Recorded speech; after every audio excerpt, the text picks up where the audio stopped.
कि जेल चले जाएं तो भी हम ईमानदार हैं, आरोप लग जाए तो भी ईमानदार हैं, अदालत से भी चार्जशीट हो जाए हम तो ईमानदार हैं। सही पकड़े हैं कि मोदी जी के पैर के नीचे से जमीन खिसक चुकी है, हार का डर सता रहा है। ये कि बड़े मासूम लगते थे मेरे सनम, क्या से क्या हो गए देखते देखते, जिनको पत्थर से हमने बनाया सनम वो खुदा हो गए देखते देखते। हेलो दोस्तों, आप सबका स्वागत है हमारे चैनल धाका डिबेट शो में। दोस्तों, आज की वीडियो में हम देखने वाले हैं कि कट्टर ईमानदारी की बात करने वाले नेताओं को बीजेपी प्रवक्ता सुधांशु त्रिवेदी ने उधेड़ कर रख दिया। दोस्तों, अगर आप वीडियो पर नए हैं तो वीडियो को लाइक करें और हमारे चैनल धाका डिबेट शो को सब्सक्राइब कर हमें सपोर्ट करें। तो चलिए दोस्तों, शुरू करते हैं। चैनल को सब्सक्राइब करो पहले। हाँ, जल्दी करो। मुझे पता है कि आप लोग नहीं करते हो, वीडियो देखते हो लेकिन सब्सक्राइब नहीं करते। ये लाल कलर का बटन है, इसे दबाओ, जल्दी दबाओ, जल्दी दबाओ, फिर मैं शुरू करूँ। दबा दो जल्दी, दबा दिया, घंटी भी दबा देना। ठीक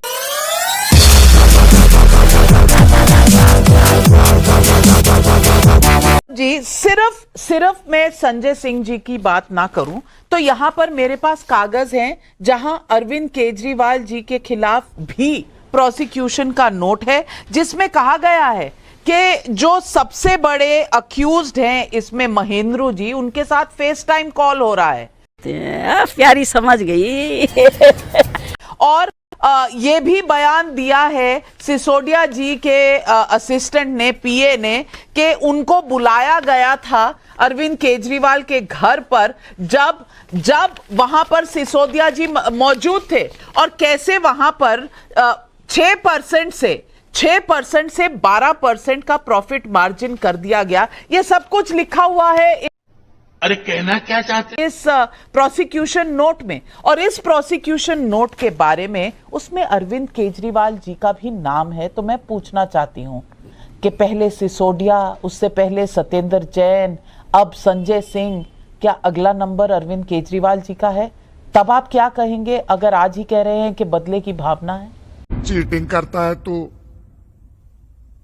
चीटिंग करता है तू। देखिए, इस तरह के काम तो अभी और होंगे, क्योंकि मोदी जी के पैर के नीचे से जमीन खिसक चुकी है, हार का डर सता रहा है। अच्छा, ऐसी हालत हो गई है कि अब जनता जो है वो किस तरह से लताड़ेगी, किस तरह से हटाएगी, वो तो समय ही बताएगा।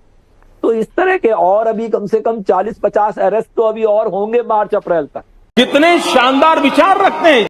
और स्थिति इतनी अच्छी है कि सुबह सुबह ईडी की गाड़ी निकलती है और उसी के साथ साथ बीजेपी की गाड़ी निकलती है। वो रेड मारने जाते हैं, ये जाके धरने पे बैठ जाते हैं। जनता को आप मूर्ख समझना बंद कर दीजिए। इंडिया अलायंस है, आपका ईडी सीबीआई अलायंस है। बस यही एक कारण बताया जा रहा है आज जो संजय सिंह जी का अरेस्ट हुआ।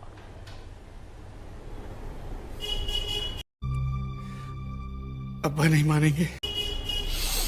देखिए, रवि श्रीवास्तव जी ने जो बोला, जो आखिरी वाक्य है कि कागजों का कोई मूल्य नहीं है, उसी से मुझे याद आया, ये दावा करके आए थे कि मूल्यों की राजनीति स्थापित करेंगे और इतने मूल्यहीन हो जाएंगे राजनीति में, और वो भी इतने कम समय में। मेरे विचार से ऐसा उदाहरण भारत की राजनीति में देखने को नहीं मिलता है। ये वो हैं, ये बात सही है, इनकी सोच में ठीक है, कागज पे कुछ नहीं। क्यों, इन्होंने कितने कागज लहराए थे। जैसा आपने कहा कि संजय सिंह जी का वो वीडियो वायरल हो रहा है, इनका ट्वीट केजरीवाल जी का, जिसमें शरद पवार जी के बारे में वो क्या क्या कह रहे हैं। मुझे आश्चर्य है कि इसके जैसे आदमी को जेल में होना चाहिए, आज कैसे हैं। और फिर दूसरा ट्वीट कि मैं आज उनसे जाके मिला। Oh my God, wow.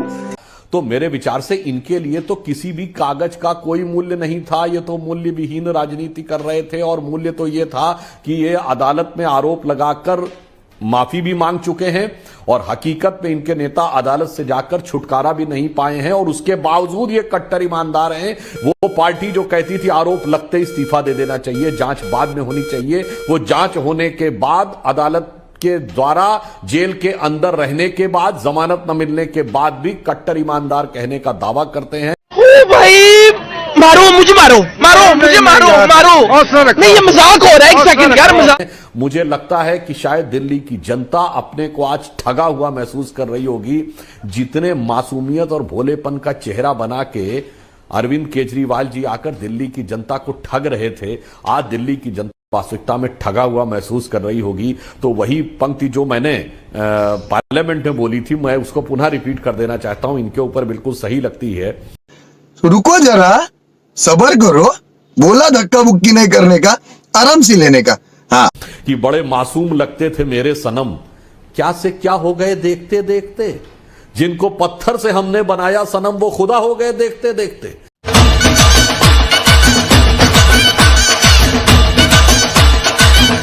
मतलब अब ऐसे खुदा इसलिए हो गए कि जेल चले जाए तो भी हम ईमानदार हैं, आरोप लग जाए तो भी ईमानदार हैं, अदालत से भी चार्जशीट हो जाए हम तो ईमानदार हैं, जिसे कहते हैं इनफैलिएबल हो गए। और अभी तो रुको, क्लाइमैक्स अभी बाकी है।